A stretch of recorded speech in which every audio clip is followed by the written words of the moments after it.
Assalamualaikum warahmatullahi wabarakatuh. Kami dari kelompok 2 yang beranggotakan saya Atiatul Husna, kemudian Silvi Lulu Humayroh dan Meliana Audinda Rahmadani. Di sini kami akan mempresentasikan materi pengantar ekonomi makro, yaitu tentang penghitungan pendapatan nasional. Nah, sebelum masuk ke penghitungan pendapatan nasional, di sini kita terlebih dahulu akan membahas apa sih pendapatan nasional itu. Nah, pendapatan nasional adalah ukuran dari nilai total barang dan jasa yang dihasilkan oleh suatu negara dalam waktu tertentu, biasanya 1 tahun, dan dinyatakan dalam satuan uang. Jadi, pendapatan nasional adalah nilai seluruh barang dan jasa yang diproduksi oleh suatu negara dalam 1 tahun tertentu dan dinyatakan dalam satuan uang. Nah, dalam pendapatan nasional itu sendiri, itu terdapat 3 istilah. Yang pertama yaitu produk domestik bruto, produk nasional bruto, dan pendapatan nasional. Nah, yang selanjutnya kita akan membahas mengenai untuk apa sih penghitungan pendapatan nasional itu. Nah, pendapatan nasional itu digunakan sebagai tolak ukur yang digunakan untuk menilai kondisi perekonomian suatu negara. Nah, kemudian digunakan untuk mendapatkan gambaran tentang tingkat ekonomi yang telah dicapai dan nilai output yang telah diproduksi. Kemudian untuk membuat prediksi tentang perekonomian negara tersebut pada masa yang akan datang. Yang selanjutnya yaitu rumus menentukan pendapatan nasional real yang digunakan untuk menghitung pendapatan nasional suatu negara. Bisa kalian lihat di slide keempat ya. Materi yang selanjutnya yaitu mengenai cara menggolongkan pendapatan faktor-faktor produksi. Nah, penggolongan ini digunakan untuk memberikan keterangan-keterangan yang terperinci dalam penghitungan pendapatan nasional.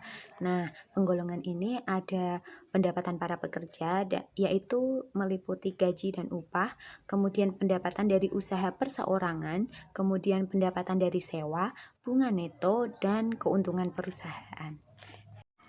B. Metode perhitungan pendapatan nasional. 1. Dengan metode produksi, yaitu menjumlahkan seluruh hasil produksi masyarakat dari seluruh lapangan usaha di dalam 1 tahun yang diukur dengan nilai uang. Lalu komponen pembentuk pendapatan nasional dengan metode produksi yaitu yang pertama ada pertanian, peternakan, kehutanan, dan perikanan. Yang kedua ada pertambangan dan penggalian. Yang ketiga ada listrik, gas, dan air minum. Yang keempat ada bangunan. Yang kelima ada perdagangan, hotel, dan restoran. Yang keenam ada pengangkutan dan telekomunikasi. Yang ketujuh ada bank dan lembaga keuangan lainnya. Yang kedelapan ada pemerintahan dan pertahanan. Dan yang terakhir ada jasa-jasa lainnya. Lalu rumus pendapatan nasional dalam metode produksi yaitu Y sama dengan P kali Q1 ditambah P kali Q2 ditambah P kali Q ke N. Dengan Y sama dengan produk nasional atau produk domestik bruto atau PNB atau GDB, dan P yaitu harga barang dari unit ke-1 hingga ke N. Q jumlah barang dari jenis ke-1 hingga jenis ke N.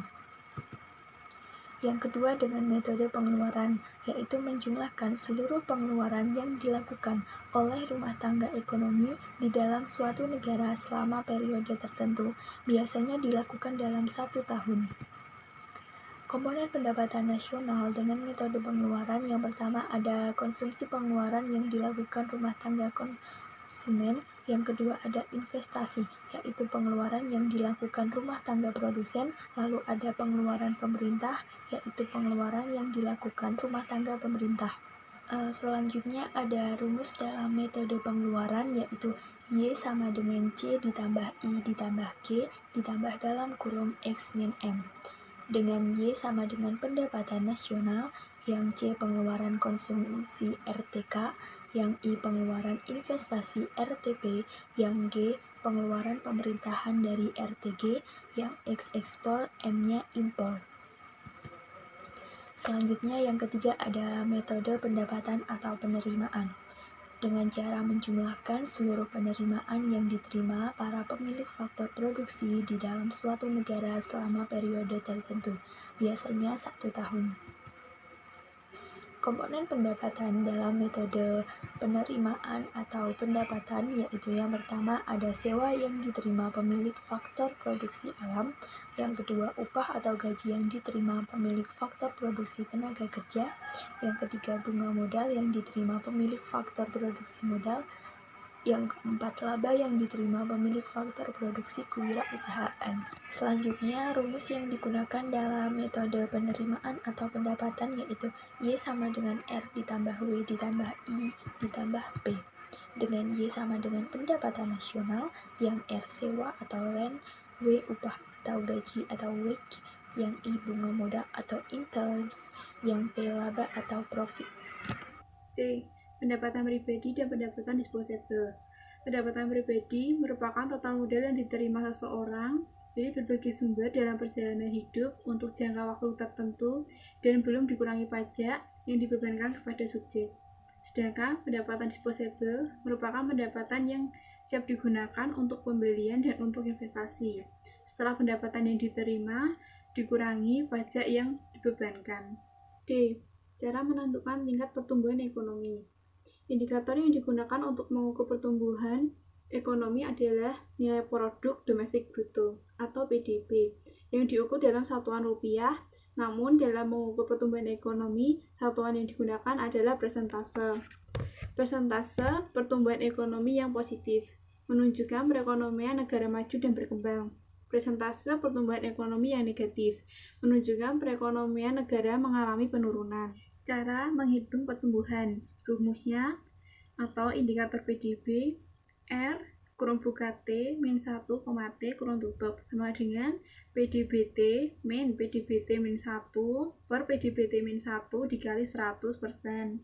Keterangan R adalah tingkat pertumbuhan ekonomi menurut persentase. PDBT adalah produk domestik bruto atau pendapatan nasional real pada tahun T. PDBT-1 adalah produk domestik bruto atau pendapatan nasional real pada tahun sebelumnya. Sekian presentasi dari kelompok kami, kurang lebihnya mohon maaf. Wassalamualaikum warahmatullahi wabarakatuh.